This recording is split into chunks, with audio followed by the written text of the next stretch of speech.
And the good cop wouldn't miss this, even though it wasn't Christmas. He didn't get any help from Alan, but only in part 3. We're gonna die hard. We're gonna die hard. We're gonna die hard. We're gonna die. Hey gang, it's your old pal Gene Lyons here, fresh off a Sons victory, Sons in 4. Here editing Back to the Future 3, a pod that we recorded, commissioned by Hot Sauce Steve / Minnesota Steve / Steve W. And it was a special recording because we got Kevin Brackett, world-renowned time travel expert, to be on the pod with us. So it's me, Ash, and Kevin. I'm just going to be doing an edit here. Probably get through about an hour of it tonight or so, and then I'm going to finish it up tomorrow. But if you're interested in how the editing process goes, or just what we had to say about Back to the Future, tonight is your night. So happy Father's Day to all the dads out there.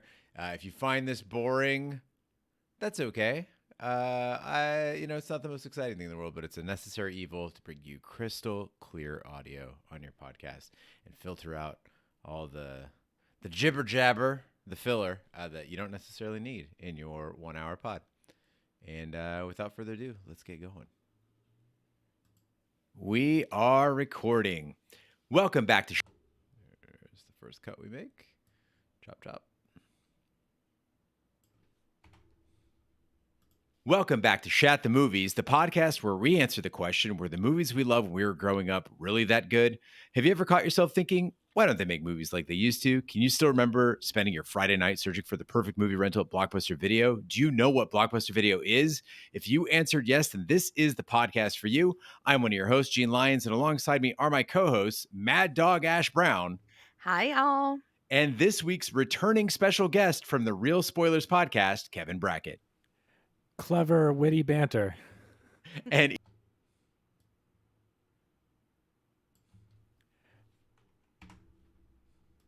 Kevin Brackett. Clever, witty banter. And each week we take a look back at.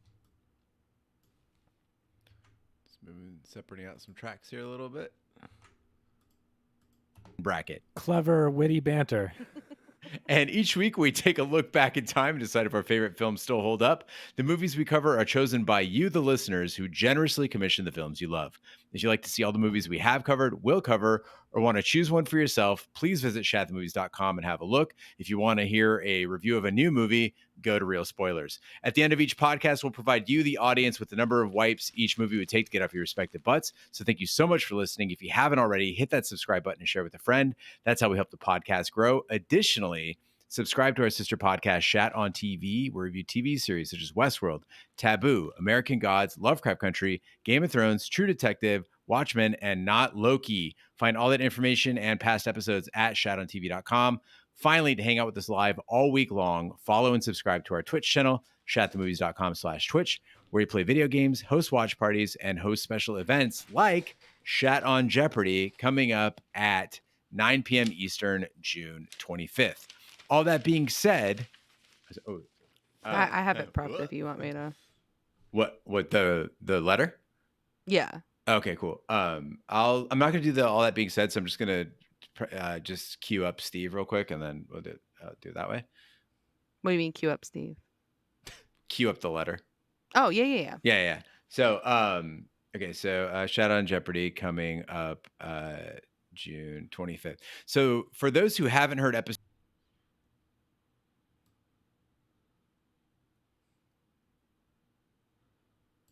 at 9 p.m. Eastern, June 25th. Behind the scenes, guys, behind the scenes. Eastern, June 25th. For those who haven't heard episodes that Kevin's been on, he is a returning guest. He's done Forrest Gump, Fifth Element, big movies in the Shat pantheon. And we have another big movie here tonight from a big commissioner. So Steve W., Hot Sauce Steve Minnesota, has commissioned the final chapter in the iconic time travel comedy trilogy, which we have scored very favorably in the past, Back to the Future 3. the final chapter in the iconic time travel comedy trilogy, which we have scored very favorably in the past. Travel comedy trilogy, Back to the Future 3. Travel comedy trilogy, Back to the Future 3.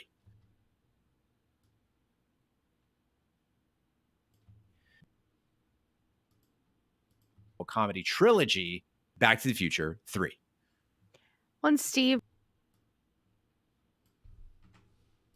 Back to the Future 3. When Steve wrote another fantastic letter in, and he said, "Hello again, Shat Crew. Last year, I commissioned my first movie for my birthday, so I decided I wanted to keep that going and commission one every year for my birthday. Good idea. Having already done part 1 and 2, I figured let's have you finish the greatest trilogy of all time with Back Debatable. to the Future Part 3. As I was born in 1983, I don't have many memories of seeing movies in theaters that you guys cover. But with this movie, I can remember going with my dad and brother to the theater in Taylor, Michigan to watch it. I have always loved Back to the Future movies, and I think this was a good, fun end to the trilogy. Watching any 3 of the movies puts a smile on my face, and I was happy to see my 5-year-old likes to watch parts of the movies like The Clock Tower or The Train Chase. Is it perfect like part 1? No, but I think it's still really good, so around 1 wipe or less. Hopefully the 3 of you get the score somewhere around there and have a great time watching it. Hot sauce Steve. I was going to comment, guys, on like the greatest trilogies of all time, but with my recent fuck up on The Godfather, I'm not going to. I'll just say that I think probably Lord of the Rings. I don't know where your votes fall on that. Only the director's cuts, though. Say that I think probably Lord of the Rings. I don't know where your votes fall on that. Only the director's cuts, though. I was thinking somewhere around Lord of the Rings comes up, Godfather trilogy somewhere in there, but I mean, I will have to say Back to the Future is high on the list. It is. High on the list. It is. And you got to throw in a little Linklater with a little before sunrise, before sunset, before midnight, right? Yeah. That's got to join them for our 5 listeners out there besides myself that's seen them. I was going to say, I'm going to go grab my BD cigarette, go sit at the coffee shop and smoke it while we roll this trailer. So like a normal Wednesday for you. Touche. Well, Back to the Future.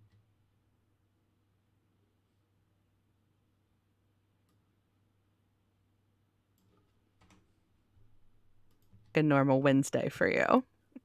Well, Back to the Future. Well, Back to the Future 3.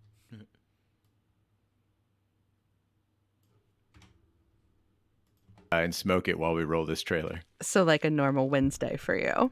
Well, Back to the Future 3 is a 1990 science fiction Western comedy. It is the 3rd and final installment in the Back to the Future trilogy. It was directed by Robert Zemeckis and stars Michael J. Fox, Christopher Lloyd, Mary Steenburgen. Steenburgen? Steenburgen. Burgeon, thank you. That's it. Mary Steenburgen. Mary Steenburgen. Fox, Christopher Lloyd, Mary Steenburgen.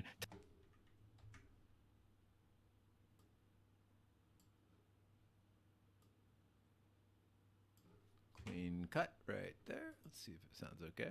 Stars Michael J. Fox, Christopher Lloyd, Mary Steenburgen, Thomas, and stars Michael J. Fox, Christopher Lloyd, Mary Steenburgen. Closer to see what happens. Stars Michael J. Fox, Christopher Lloyd, Mary Steenburgen, Thomas F. Wilson, and Mary Steenburgen. Steenburgen? Steenburgen. Burgeon. Mary Steenburgen. Stars Michael J. Fox, Christopher Lloyd, Mary Steen.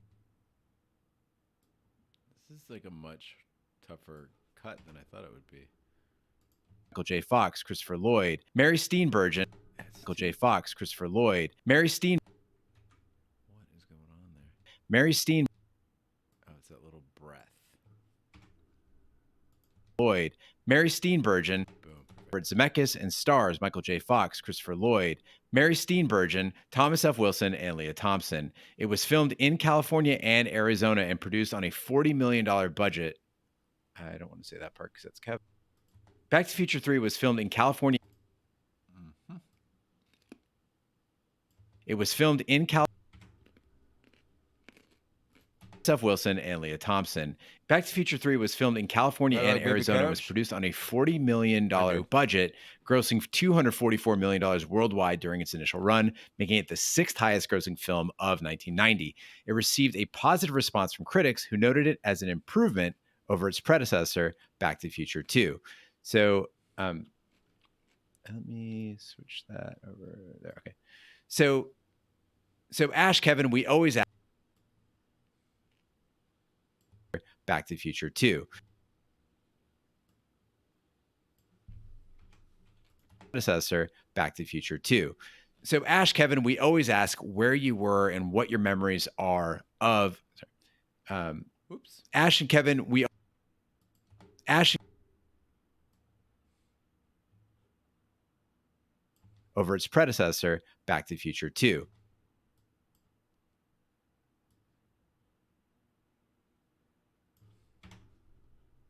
Predecessor, Back to the Future 2.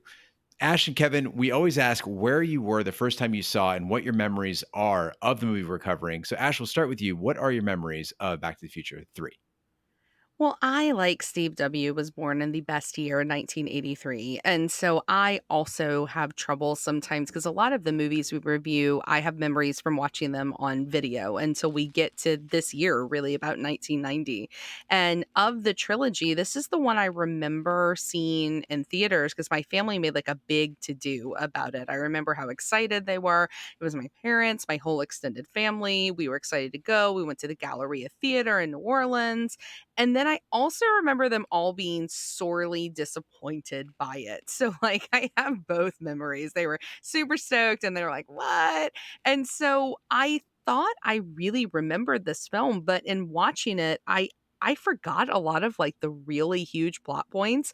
And because of that, I had to go back and watch 1 and 2 in order to truly do a good job of reviewing this one. So thanks, Steve, because not only did we get to review Back to the Future, it allowed me an excuse to have a little bit of a marathon there, and that was nice. There's never a there's on there, and that was nice. There's never a bad reason to go back and watch this trilogy, like we talked about earlier. I mean, this is one of my favorite trilogies, no doubt. I didn't see it in theater, so I'm a little bit younger than you guys. So I was 87, so don't give me too hard of a time. But I didn't see this in theaters. So I was 87, so don't give me too hard of a time. But, I didn't see this in theaters. I didn't see any of the Back to the Futures in theaters. But of course, I found them on VHS, and that's how I watched all of them in a row pretty close together. So, for me, they all just kind of fell in line, and I fell in love with the time travel element. That's the movie that got me into it. Like, I love movies like The Time Machine, both versions, the original and the Guy Pearce version. Like, time travel stuff gets me. So this is the movie that started all that. And, so I was 87. So of course I found them on VHS. So, for like The Time Machine, both versions, the original and the Guy Pearce version. Like, time travel stuff gets me. So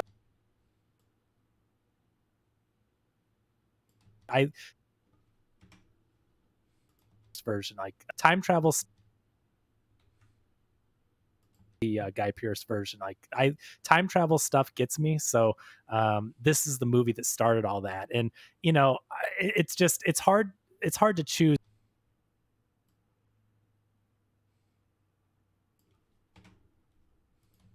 This is the movie that started all that. And it's hard to choose. It's like picking your favorite child, right? Like, with these movies, I love them all. So no matter how we rank this one in particular, like, it's hard not to love these movies, and there's so much to enjoy.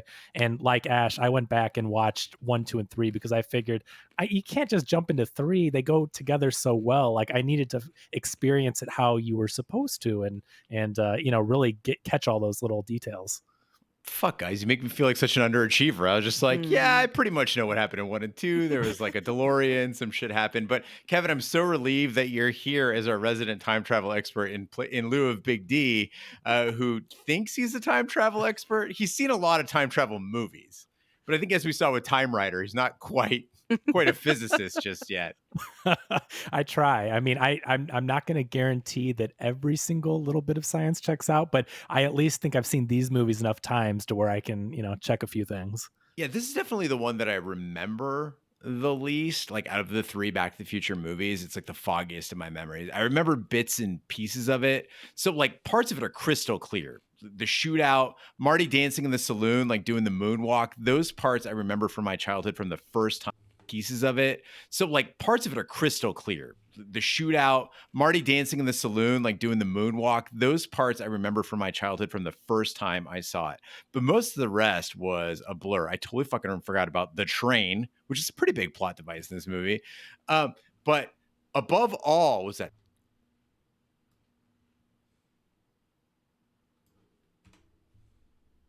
device in this movie.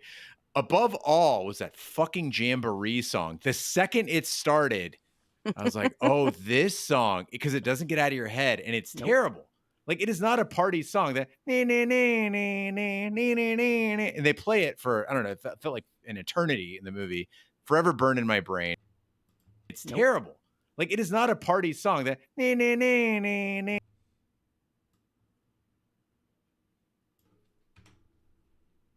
it's terrible. Forever burned in my brain. Did you ever play the NES game? Did you ever play the NES game? The Back to the Future? Do you remember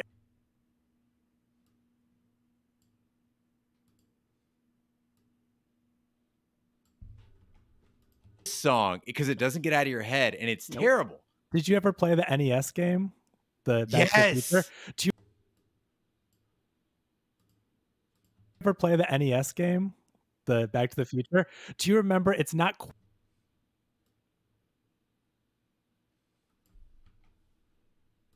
Do you remember it's Do you ever play the NES game?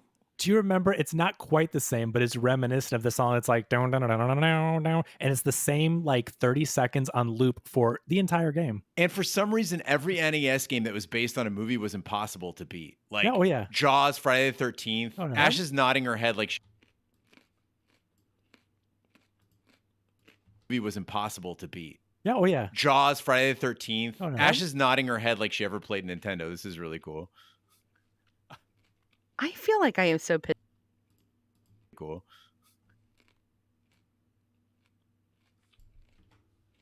Her head like she ever played Nintendo. This is really cool. I feel like I am so pigeonholed on this podcast. No, I'm not saying it because you're a woman or intelligent. I'm saying it because of the fact that like I thought you were straight into like the Genesis generation. Gross. No. No, you forget my older sibling's 12 years older than I am. So like I'm that weird baby that like the Genesis generation. Gross.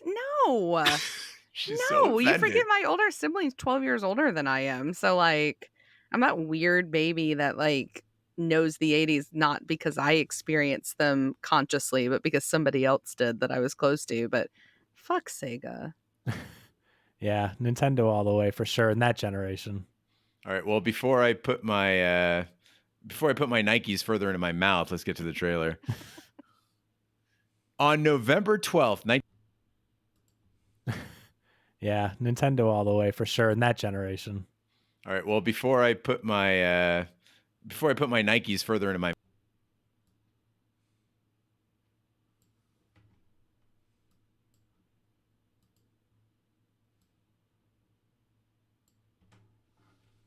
somebody else did that I was close to, but fuck Sega. Yeah, Nintendo all the way for sure in that generation. Before I put my Nikes further into my mouth, let's get to the trailer. On November 12th.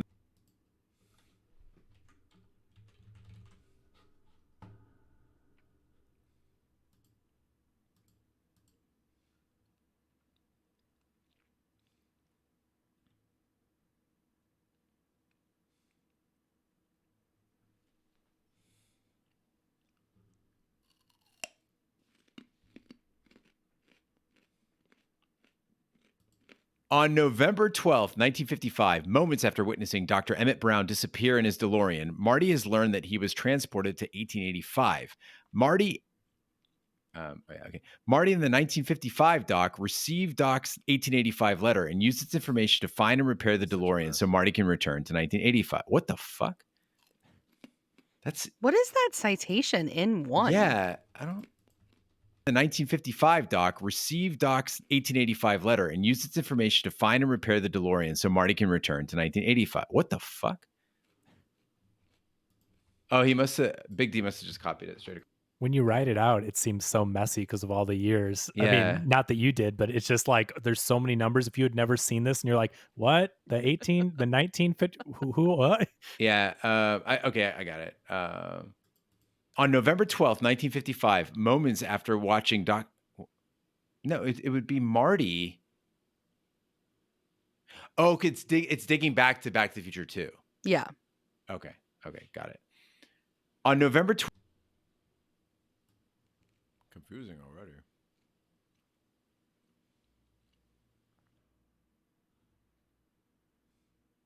Oh, he must have Blame Big D. Always a good strategy.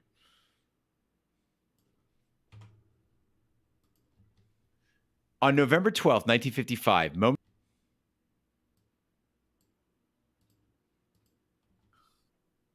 on November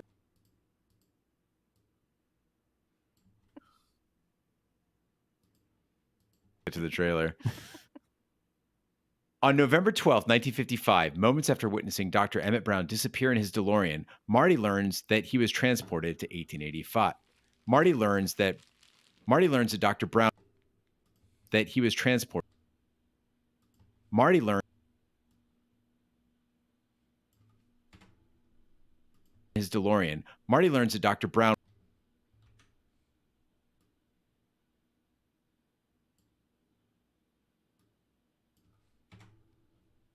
appear in his DeLorean. Marty learns that Dr. Brown was transported to 1885. Marty in the 1955 doc reviewed Doc's 1885. Already confused. 1955 doc reviewed Doc's 1885 letter and used its information to find and repair the DeLorean so Marty can return to 1985. Although Doc's letter expresses his desire to remain in the Old West, Marty finds and return to 1985.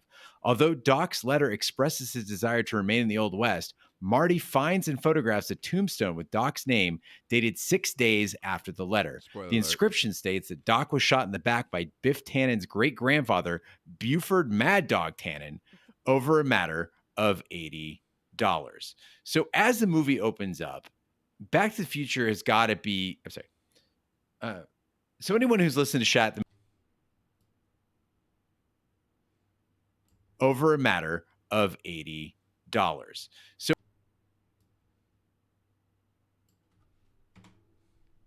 $80. So anyone who's listened to Shat the Movies knows that Back to the Future is one of our few zero-white movies. And we said in that review that it's got timeless style. And that's still proven here 2 movies later. This is the 3rd installment. We're outside the clock tower. We hear that score. We see that color scheme. We see the sets, the costumes, the graphics, that whole feel. I mean, it is a world. It's so warm. It's so familiar. It's so fresh. And I just felt good within like 90 seconds of the movie starting. Yeah, I think what's so interesting about that is being just a little bit younger than you are and experiencing these in a different way. Like for me, the world of Back to the Future that I'm immediately transported to, like the second these films open up, is the ride at Universal. Like immediately, I'm back in that seat in the back seat of the DeLorean, and I'm dodging the power lines, and I'm trying to save the clock tower. But what's interesting about that is the world I remember, but the story itself, like I said at the beginning, I really didn't. Like, I didn't remember that they were in 55. I didn't remember they're going back to 85. Completely lost for me. So the style I get, but even when watching the film, it is always immediately back to that Universal ride.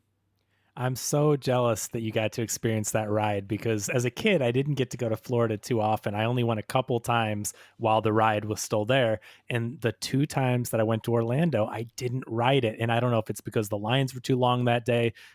Our plans, we ran short on time, whatever the reason was. And the ride that replaced it, The Simpsons, I'm a huge Simpsons fan. Like as much as I love Back to the Future and time travel, I love The Simpsons. So I enjoy that ride, but Back to the Future, I think, would have been a great experience. But the cool thing is, if you haven't seen it on the DVD releases for Back to the Future, they put the entire ride queue video because, you're standing out for 3 hours in the heat and they give you a video to watch, and they filmed an entire original story to go with the ride. So at least you can check that out still. Yeah, it was the shit. I mean, this, Star Tours, The Mummy, like those are some of my favorite rides of all time. And recently I just saw like a story about this new ride that's out. It's like the Spider-Man like web slinging adventure where they track your hand motions and you're flinging webs at the Avengers campus. I'm like, you're in a fucking can and you're just waving your arm at the screen. I'm like, I could do that shit at home. Like, what happened to the great rides? Kids are getting screwed here. Hey, the Velociraptor ride, the Velocicoaster, is about to open at Universal. So they're Yeah, it still just making opened some last decent week. ones. Oh, did it open last week? I had a friend that was there, and the line started at like Park Open. When you walked to the ride, it was 3 hours, and then it only went up from there. So, they're from here in St. Louis in the Midwest. So, they're like, I'm not spending 4 hours of my vacation to ride one ride, a 30-second, 40. But I heard it's awesome though. It is a really cool roller coaster. Yeah. But that's interesting with theme parks, not to go off too.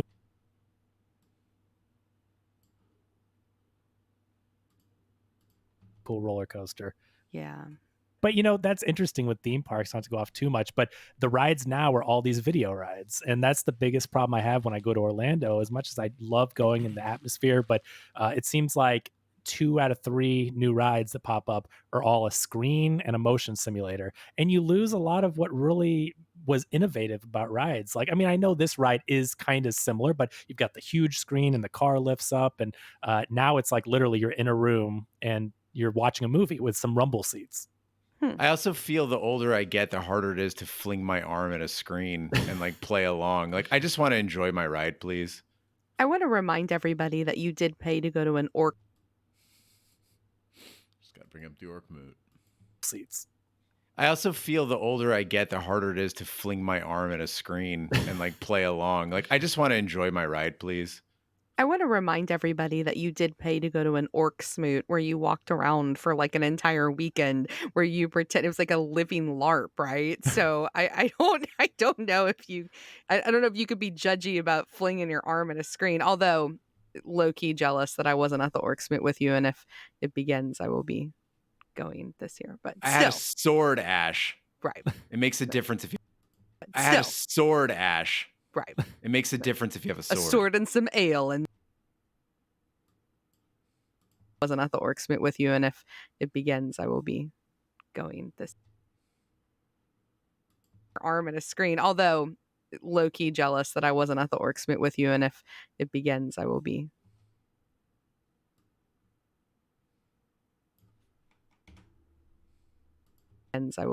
It makes a difference if you have a a sword. sword and some ale.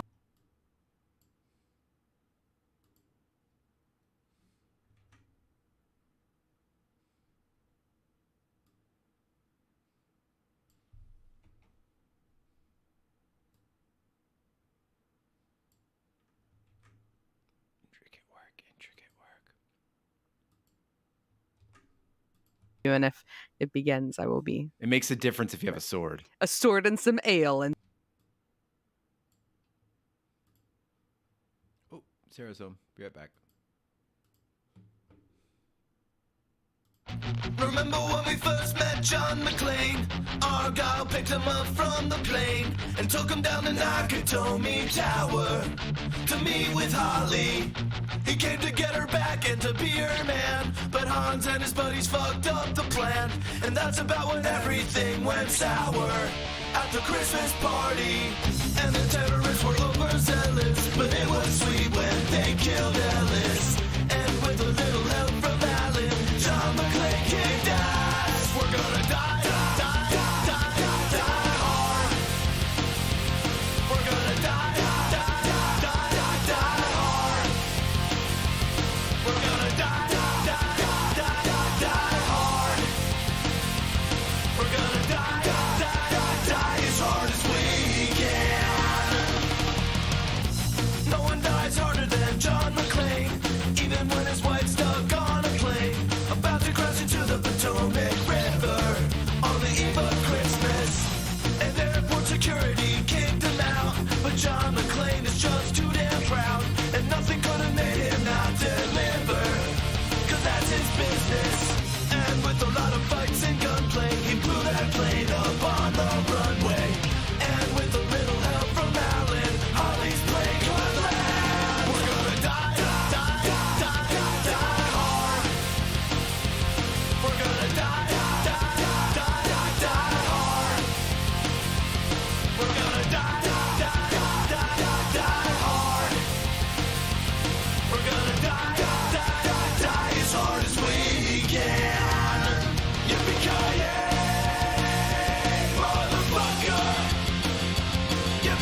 Remember when we first met John McClane? Argyle picked him up from the plane and took him down the Nakatomi Tower to meet with Holly. He came to get her back and to be her man, but Hans and his buddies fucked up the plan, and that's about when everything went sour at the Christmas party. And the terrorists were overzealous, but it was sweet when they killed Ellis. And with a little help from Alan, John McClane kicked ass. We're gonna die, die, die, die, die, die hard. We're gonna die, die, die, die, die, die hard. We're gonna die, die, die, die, die, die hard. We're gonna die, die, die, die as hard as we can. No one dies harder than John McClane, even when his wife's stuck on a plane, about to crash into the Potomac River on the eve of Christmas. And airport security kicked him out, but John McClane is just too damn proud, and nothing could have made him not deliver, 'cause that's his business. And with a lot of fights and gunplay, he blew that plane up on the runway. And with a little help from Alan, Holly's plane could land. We're gonna die, die, die, die, die, die hard. We're gonna die, die, die, die, die, die hard. We're gonna die, die, die, die, die, die hard. We're gonna die, die, die, die, die as hard as we can. Yippee-ki-yay, motherfucker. Yippee-ki-yay, motherfucker. Yippee-ki-yay, motherfucker. Yippee-ki-yay, motherfucker. No one dies harder than John McClane, saving all the passengers on the train. When Simon wasn't clear with his intentions, it was just a distraction. And there was no way McClane could know that Hans Gruber was Simon's bro. And that's what made it Die Hard with a vengeance, with Samuel Jackson. And the good cop wouldn't miss this, even though it wasn't Christmas. He didn't get any help from Alan, but only in part 3. We're gonna die, die, die, die, die, die hard. We're gonna die, die, die, die, die, die hard. We're gonna die, die, die, die, die, die hard. We're gonna die, die, die, die as hard as we can. Yippee-ki-yay, motherfucker.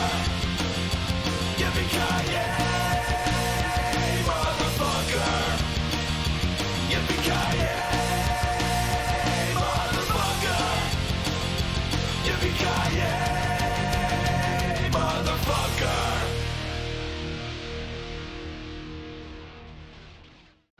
Remember when we first met John McClane?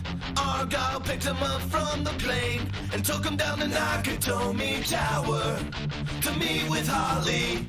He came to get her back and to be her man, but Hans and his buddies fucked up the plan, and that's about when everything went sour at the Christmas party.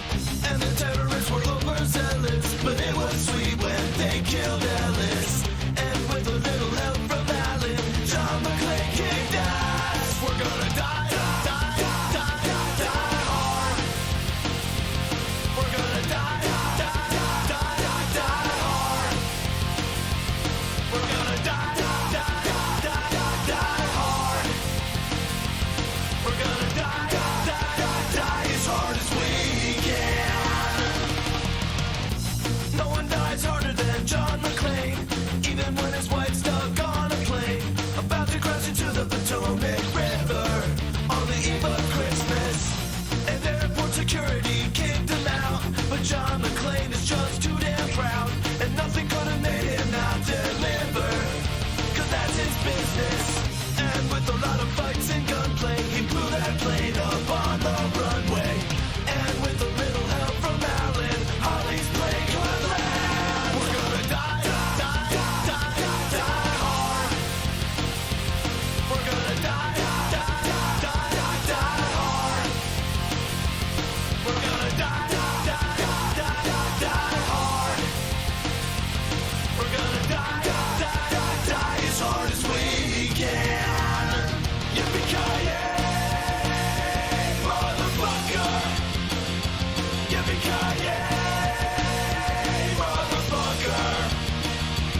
just a distraction.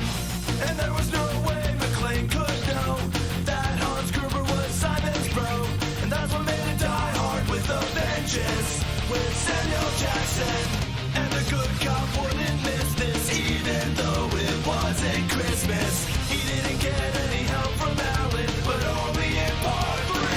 We're gonna die hard. We're gonna die hard. We're gonna die hard. We're gonna die as hard as we can. Yippee-ki-yay, motherfucker. Yippee-ki-yay, motherfucker. Yippee-ki-yay, motherfucker. Yippee-ki-yay, motherfucker.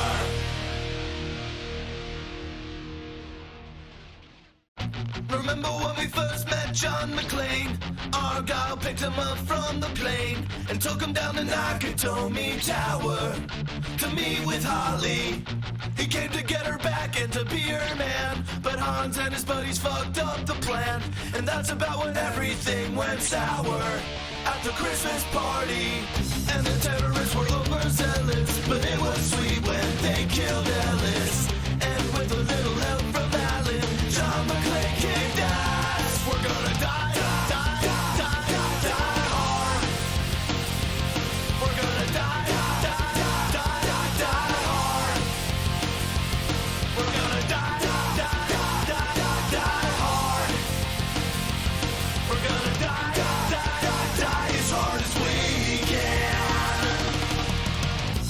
No one dies harder than John McClane, even when his wife's stuck on a plane, about to cross into the Potomac River on the eve of Christmas. And airport security kicked him out, but John McClane is just too damn proud, and nothing could have made him not deliver, 'cause that's his business. And with a lot of fights and gunplay, he blew that plane up on the runway. And with a little help from Alan, Holly's plane could land. We're gonna die hard. We're gonna die hard. We're gonna die hard. We're gonna die as hard as we can. Yippee-ki-yay, motherfucker. Yippee-ki-yay, motherfucker. Yippee-ki-yay, motherfucker. Yippee-ki-yay, motherfucker. No one dies harder than John McClane, saving all the passengers on the train. When Simon wasn't clear with his intentions, it was just a distraction. And there was no way McClane could know that Hans Gruber was Simon's bro. And that's what made it Die Hard with a vengeance, with Samuel Jackson. And the good cop wouldn't miss this, even though it wasn't Christmas. He didn't get any help from Alan, but only in part 3. We're gonna die hard. We're gonna die hard. We're gonna die hard. We're gonna die as hard as we can. Yippee-ki-yay, motherfucker. Yippee-ki-yay, motherfucker. Yippee-ki-yay, motherfucker. Yippee-ki-yay, motherfucker.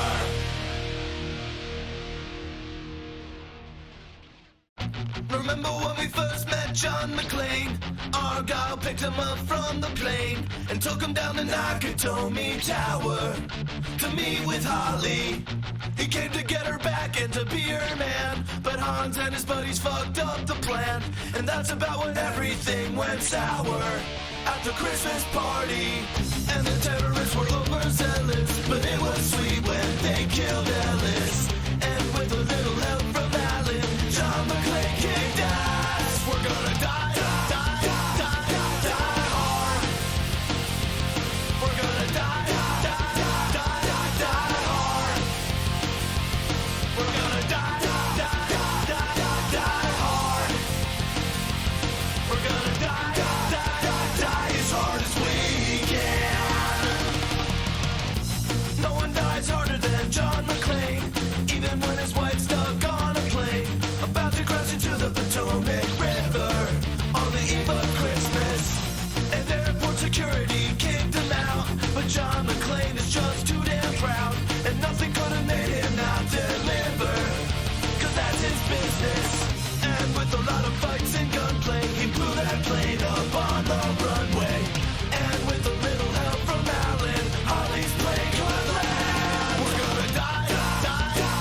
when we first met John McClane? Argyle picked him up from the plane and took him down to Nakatomi Tower to meet with Holly. He came to get her back and to be her man, but Hans and his buddies fucked up the plan, and that's about when everything went sour at the Christmas party. And the terrorists were overzealous, but it was sweet when they killed Ellis. And with a little help from Alan, John McClane kicked ass. We're gonna die, die, die, die, die, die hard. We're gonna die, die, die, die, die, die hard. We're gonna die, die, die, die, die, die hard. We're gonna die, die, die, die as hard as we can. No one dies harder than John McClane, even when his wife's stuck on a plane, about to crash into the Potomac River on the eve of Christmas. And airport security kicked him out, but John McClane is just too damn proud, and nothing could have made him not deliver, cause that's his business. And with a lot of fights and gunplay, he blew that plane up on the runway. And with a little help from Alan, Holly's plane could land. We're gonna die, die, die, die, die, die hard. We're gonna die, die, die, die, die, die hard. We're gonna die, die, die, die, die, die hard. We're gonna die, die, die, die as hard as we can. Yippee-ki-yay, motherfucker. Yippee-ki-yay, motherfucker. Yippee-ki-yay, motherfucker. Yippee-ki-yay, motherfucker. No one dies harder than John McClane, saving all the passengers on the train. When Simon wasn't clear with his intentions, it was just a distraction. And there was no way McClane could know that Hans Gruber was Simon's bro. And that's what made it Die Hard with a vengeance, with Samuel Jackson. And the good cop wouldn't miss this, even though it wasn't Christmas. He didn't get any help from Alan, but only in part 3. We're gonna die, die, die, die, die, die hard. We're gonna die, die, die, die, die, die hard. We're gonna die, die, die, die, die, die hard. We're gonna die, die, die, die as hard as we can. Yippee-ki-yay, motherfucker. Yippee-ki-yay, motherfucker. Yippee-ki-yay, motherfucker.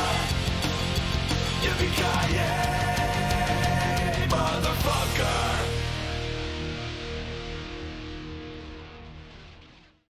Remember when we first met John McClane?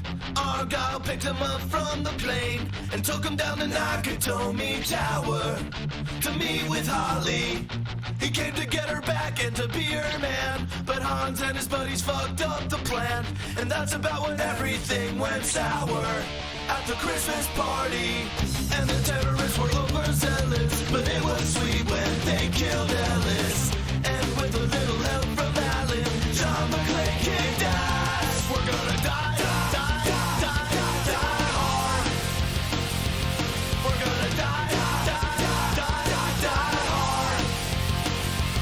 We're gonna die, die, die, die, die, die hard. We're gonna die, die, die, die as hard as we can.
picked him up from the plane and took him down the Nakatomi Tower to meet with Holly. He came to get her back and to be her man, but Hans and his buddies fucked up the plan, and that's about when everything went sour at the Christmas party, and the terrorists were overset. All right, y'all. Thanks for hanging out. I'm gonna go ahead and cut it for tonight. Maybe be back a little bit later tonight. I'm doing some edits tomorrow morning. But for those 4 of you who hung around for the stream, thanks a lot. We'll have this out Tuesday on Chat the Movies, so get it wherever you get your podcasts. Peace. Sons in 4.